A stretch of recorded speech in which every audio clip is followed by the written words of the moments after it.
Hello and welcome back to the channel. तो आज हम इस टॉपिक पे बात करेंगे। कोरोना की इस महामारी के बीच एक 3 BHK घर में रहने वाले महेश जी ने एक एनजीओ के कर्मचारी को कॉल किया और कहा कि मैंने 2 दिन से कुछ नहीं खाया है, प्लीज़ अगर आपके पास कुछ खाने का हो तो भेज दीजिए, बड़ी मेहरबानी होगी। वो एनजीओ का कर्मचारी तुरंत 2 टाइम का खाना लेकर निकल पड़ा और दिए हुए एड्रेस पर पहुंच गया और देखा कि ये क्या, बाहर गाड़ी खड़ी है, गमले भी है, एक बाइक भी है, बाहर से आलीशान सा घर दिख रहा है। कर्मचारी ने फ़ोन किया और पूछा, मुझे आपका एड्रेस मिल नहीं रहा है, कृपया बाहर आएंगे, मैं उसी गली में खड़ा हूँ और शायद मैं गलत घर पर आ गया हूँ। फ़ोन पर महेश जी बोले कि बेटा प्लीज़ बाहर खड़े मत रहिए, कोई देख लेगा, आप अंदर आ जाइए, आप सही घर के बाहर खड़े हो। कर्मचारी का नाम सतीश था। महेश भाई ने दरवाज़ा खोला, सतीश अंदर गया और देखा कि इतना ज़बरदस्त घर है, इतना बड़ा टीवी और दिखने में रॉयल सा घर। सतीश को गुस्सा आया और बिना कुछ जानकारी लिए चिल्लाना शुरू कर दिया कि आपको शर्म नहीं आती, महामारी फैल रही है, लोगों की जान खतरे में है और हजारों लोग गरीबों के लिए फ्री में खाना भेज रहे हैं और आप इतने अमीर होने के बावजूद फोन करके खाना मंगवा रहे हो। आपको जरा भी शर्म नहीं आई कि आप एक गरीब के लिए बना हुआ खाना मंगवा रहे हो, वो गरीब जिसके पास कोई काम नहीं है। महेश भाई बोले, बेटा मैं तुम्हारे बाप की उम्र का हूँ, मेरी बात सुनो। सतीश बोला, सुनने को रह क्या गया है, आप ही अमीर लोगों की वजह से ही दिक्कतें और बढ़ रही है समाज में। महेश भाई बोले, बेटा ऐसा नहीं है, ये घर जो तुम देख रहे हो वो हमारा नहीं है, हमने रेंट पर लिया था। सतीश बोला, ये सब मुझे नहीं जानना, ये बताइए ये खाना क्यों मंगवाया, रेंट देने के पैसे और खाने के नहीं, क्या मजाक करते हो आप। महेश भाई बोले, देखो बेटा हम 4 लोगों का परिवार है, मैं, मेरा बेटा, बहू और पोता। पत्नी कुछ साल पहले ही शांत हो गई थी।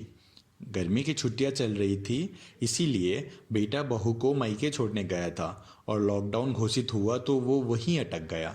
लॉकडाउन को 2 महीने हो गए हैं, मेरे पास जितने पैसे थे वो सब खर्च हो गए। बेटे से कहा था इतने बड़े घर की ज़रूरत नहीं है, लेकिन मेरी बात नहीं सुनी। बहू से हमेशा कहता रहा कि हमारे पूर्वज तो 4 से 6 महीने का राशन घर पे ही स्टोर रखते थे, तुम भी स्टोर कर लिया करो, भविष्य में कभी ना कभी काम आएगा और सस्ता भी पड़ता है, बचत भी होती है। लेकिन बहू मॉडर्न विचारों वाली थी, उसे गेहूं पीसना पसंद नहीं था, इसीलिए बाजार से रेडीमेड आटा ले आती और खाना बनाती। महीने में 15 दिन तो बाहर से ही खाना आता था। बेटा हमेशा से बेटे को कहा कि घर पर कुछ पैसे नगद हमेशा रखने चाहिए, लेकिन मेरी एक ना सुनी। इन्वेस्टमेंट के नाम पर सारे पैसे इधर उधर दे दिए, आज घर की तिजोरी खाली है। बेटे को कहा था कि बाइक है तो कार की क्या ज़रूरत है, लेकिन बेटा नहीं माना, ईएमआई पर कार खरीद ली। पोते को साधारण स्कूल में डालने को कहा तो बेटे और बहू ने हंगामा खड़ा कर दिया। एजुकेशन लोन लेकर बड़ी स्कूल में डाला, हर महीने पैसे भरने की बारी आती है तो घर में हंगामा खड़ा हो जाता है। रेंट भरे, किस्त भरे, ब्याज भरे और सब भरने के बाद बचत नाम की कोई चीज़ ही नहीं। जब हम छोटे थे, गांव में रहते थे, खेती करते थे, 2 वक्त का खाना आराम से मिल जाता, परिवार के साथ वक्त बिताते, रोज माँ हमें खाना खिलाती, सिर्फ 4 जोड़ी कपड़े हुआ करते थे, छोटा सा घर था, खुश थे। आज इस शहर में इतना बड़ा घर है, लेकिन सर पर इतना बोझ है कि अब पछतावा हो रही है कि गांव छोड़कर क्यों आए हम, और आए तो क्या लेने आए, ये दुखों का पहाड़। दिखावा वाली दुनिया में नका भटाओ तो हर मिडिल क्लास आदमी दुखी है, वो अपने तरीके से जी ही नहीं पाता है। स्टेटस के नाम पर समाज ने इतना बोझ सर पर डाल दिया है। बेटा मैं इधर इतने बड़े घर में अकेला हूँ, बेटे ने एक फ़ोन नहीं किया ये जानने के लिए कि मैं जिंदा भी हूँ या नहीं। अमीर तो अपना परिवार संभाल लेता है पैसों के दम पर, गरीबों को देने वाले बहुत है, हम मिडिल क्लास बाहर जाकर मांग भी नहीं सकते। बचपन में कुछ ज़रूरत पड़ती थी तो मांग लेते थे, शर्म नहीं आती थी। आज स्टेटस के इस ढोंग ने हमारे हाथ बांध लिए हैं। बेटा सतीश, घर पर एक दाना नहीं है, इसलिए तुम्हें फ़ोन किया था। महेश भाई की इस दुख भरी कहानी सुन सतीश को भी रोना आ गया। सतीश बोला, आप 1 मिनट रुकिए, मैं आता हूँ। सतीश को एनजीओ से घर ले जाने के लिए राशन मिला था, वो पैकेट डिक्की से निकालकर महेश भाई के हाथों में दे दिए। महेश भाई की ऐसी हालत थी कि वो मना भी नहीं कर पाए। सतीश बोला, यदि आपको बुरा ना लगे तो एक बात बोलूं।